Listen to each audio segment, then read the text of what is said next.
Yan mga kaprinting, may nakita akong product sa Shopee, no? Kung yung RC Satin ay maganda na, no? Maganda sa photo. Kasi ito hindi ko naman dinidiscourage kayo na bumili nung QWAP na calling cardboard na mat. Kasi para sa akin kasi, ang tagal kong gumamit nito, hindi, although maganda talaga yung kanyang output, kaya lang nagkakaproblema sa feeding. Pag medyo matagal mo siyang ginamit, mga ilang print na ayaw nang mapid. Kahit pa dati yung printer ko ay T60, yung parang L805. Kahit sa L805, ganun din yung nangyayari. Tapos minsan, kahit bond paper, ayaw na. So, ang ginamit ko, ngayon, G1010 gamit ko kasi kaya yung makapal, no? Gamit ko dito 300 GSM na glossy. Pero tingin ko kasi, mas maganda kung RC Satin yung coated niya. So ito, nakakita ako ng RC Satin. Ito, nagtry ako, isa lang yung binili ko. Ito, try ko lang to. Gagawin ko siyang pang calling card. Ano to, double sided din siya. Tapos ay double sided, no? Kaya tingin ko perfect sa calling card, tsaka sa mga invitation, tsaka kahit L121. Try ko to kung kaya sa L121, no? Kasi ang RC Satin usually 260 GSM yung thickness niya. Pag yan yung ordinary na calling cardboard, hindi siya mapipid sa L121. Yan. So eto siya, no. So linen pala siya, no. Linen double sided, no. Linen para siyang RC Satin.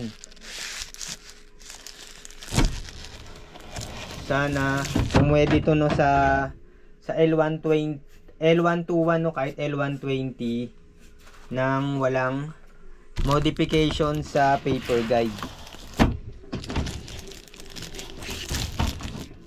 So 50 sheets.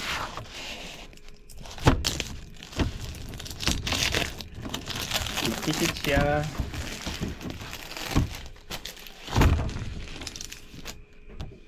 Ano? Tama ba itong na-order ko? Parang di siya ganong kakapal, no?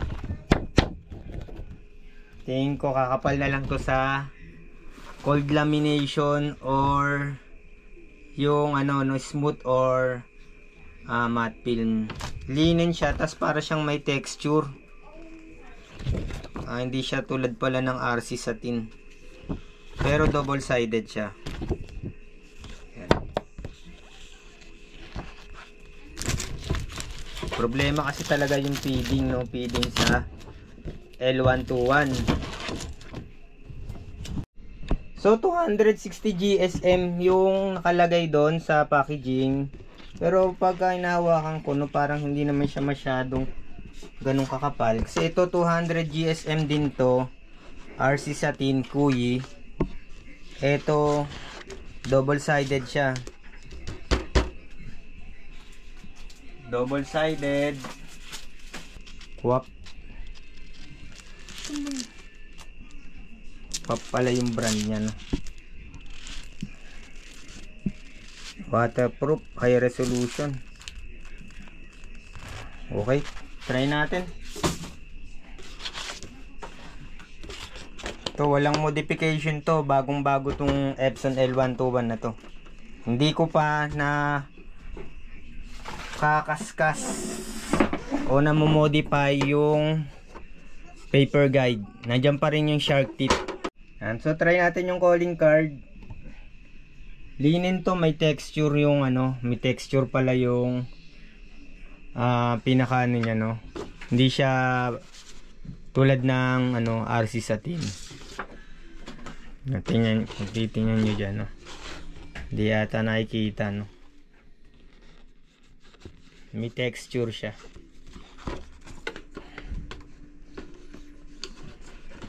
$260 GSM, double sided.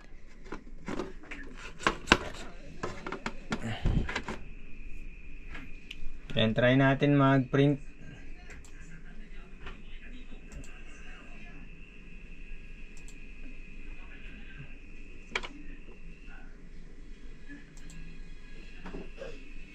Okay.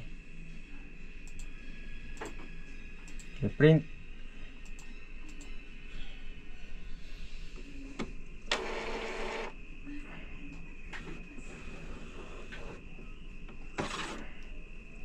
Sana maayos lang ipid. Kasi kahit yung vellum board mahirap din eh. Hindi rin kaya ng Epson L121. Saka mahirap din yung lagi mong tutulungan tas gumagawa ka ng paraan para mapid kasi katagalan masisira din yung feeder eh. Mas maganda talaga may printer na makapal. Kayang i-print yung makapal. So ito, alternative lang, baka kaya nito 260 GSM. Baka pwede nang pang calling card, no? Kahit wala nang modification tong kanyang paper guide. So bali pwede siguro i-laminate na lang, i-gold lamination or smooth film or matte film para mas kumapal-kapal pa yung calling card. Napid naman yan na maayos. Ayan. Kasi kung ito, yung isa, yung double-sided na quap na glossy, hindi niya kayang ipid yan. Kahit pa yung 200 GSM, hindi niya kaya. Ito, yung ganito. Pangit naman kung 120. Yan parang na lang yan 140 pala, no? 140 or 120. Parang magiging pliers na lang yung yung calling card mo. So ito walang modification, no? Walang modification yung paper guide. Yan. So puti lang kasi yung inano ko, no? Medyo nagtipid ako sa ink. Pero yung guhit, wala pa akong visible na print na makikita. Pero magpiprint ako ng full color na para makita nyo kung meron siyang visible na roller marks, no? So kung L120 yung printer mo, kahit yung L3210 siguro, L3250, minsan kasi ang problema talaga niyan ng mga gantong printer, yung roller marks, no? Nagkakaroon ng guhit yung printing, lalo na kung full color, no? Kaya masyadong mapula o kaya maitim, sobrang yung full na itim, full na pula, halatang halata yung guhit. Ito RC satin, recommended ko talaga, no? Kung ayaw nyong i-modify yung mga Epson L121 nyo, gamitin yung media itong RC satin. Ngayon eto, napansin ko, tingin ko okay na to pang calling card. Kung ayaw nyong i-modify yung inyong Epson L121, especially yung paper guide, no? Wala nang kakaskasin. Basta maglagay lang ng ink kung ano gusto mo. Kasi ang advantage din kasi talaga ng Epson, no? Kayang-kaya niyang mag-accommodate ng aftermarket o third party na ink tulad ng Kuyi, Hansol, no? Kung gusto mong i-pigment. Kasi itong Canon pang Canon lang talaga. Tsaka kahit pigment yung kanyang black, yung colored naman dye, kaya medyo mas kumukupas din, no? Mas maganda kasi yung pigment, matagal yung kupas. Pero pwede rin naman na gamitin. Pero kasi mas, lalo na kung ito ay ilalagay sa sa lamesa, tas may salamin, iniipit, mas tumatagal yung kulay.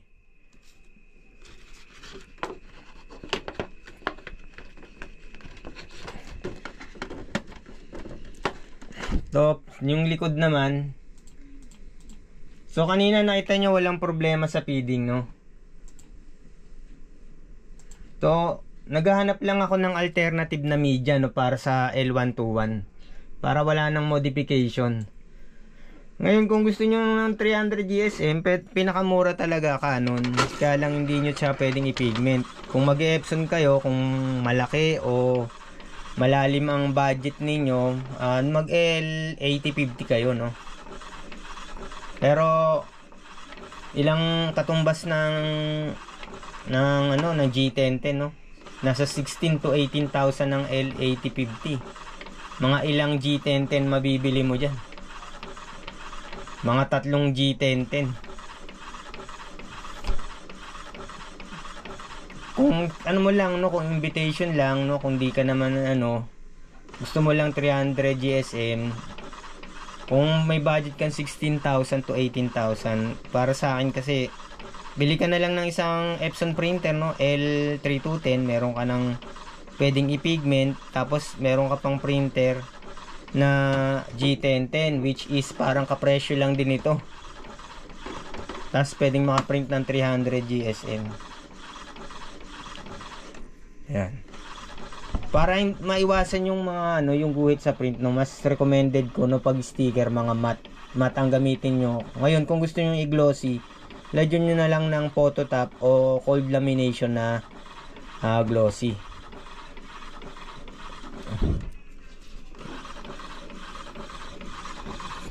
Walang guhit yung pero mag-print pa rin tayo dito ng full color, no, para makita natin kung talagang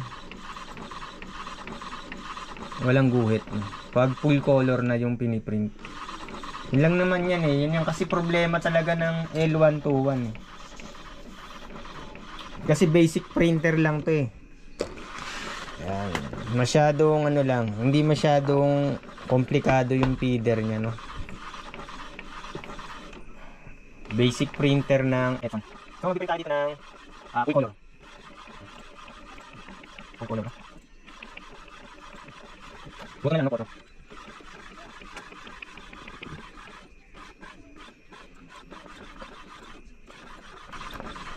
So ito naka naka bypass sa L110. L110. No. So ayan, pwede na pang calling card, no. Lagyan na lang ng phototop, no, para mas kumapal. Ayan. Walang hirap na pid niya, double sided, 260 GSM. Pero kung i-compare mo dito, no, sa RC Satin, parang mas makapal pa to. Pero at least kahit papaano, walang hirap, no, napid ng ng L121. Alternative na media, no, pang calling card na walang modification. Sa paper guide, walang kinakaskas na shark teeth. At try natin sa photo. Tapos ito pa ring media, no, yung linen pa rin, no, na double sided. Ayan, ito nakalagay na rito. Titingnan lang natin kung may shark teeth. Ayan. Print na natin. Ito yung calling card ko. Ayan, pwede na, double sided, walang hirap, walang hirap na napid, no. Napid ng maayos tong media. Yan kasi talaga problema ng Epson, no, sa pagdating sa mga ticker media, no, sa mga yung mga 250 GSM, 275, 300. Yan yung problema ng mga Epson printer na nasa tulad nitong tulad nitong L121, kahit yung L3210, L3150, kasi halos pare-pares ng feeder yan. Magbabago na lang ang feeder ng Epson printer kapag nasa yung tulad ng L805, T60, L8050, L18050. Doon na lang nagbabago yung mechanism ng ng feeder. Pero kung yung mga L3210, L3150, L3250, L1210, L5290, halos pare-pares ng feeder yan. Pati nga printer head, pare-parehas sila. Yung printer head ng L3210, same din itong L121. Ayun lang, no. Ayun. Meron siyang visible na ano. Ayan, may visible siya na kita pa rin yung guhit. Andito pa rin. Pero kung ang design mo ganito lang, no? No need na ng modification. Pero kahit pa paano, napid naman na siya ng maayos. So, wala tayong magagawa. Kailangan natin i-modify yung paper guide, no? Kasi natin yung shark tip. So, meron nata akong video niyan. Pinakita ko lang, no? Kayang ipid 260 GSM, double-sided. Linen photo paper, no? Pwede sa calling card. Yan. Kung gusto niyo i-test yung product na to, no? Ilalagay ko na lang diyan sa tag product.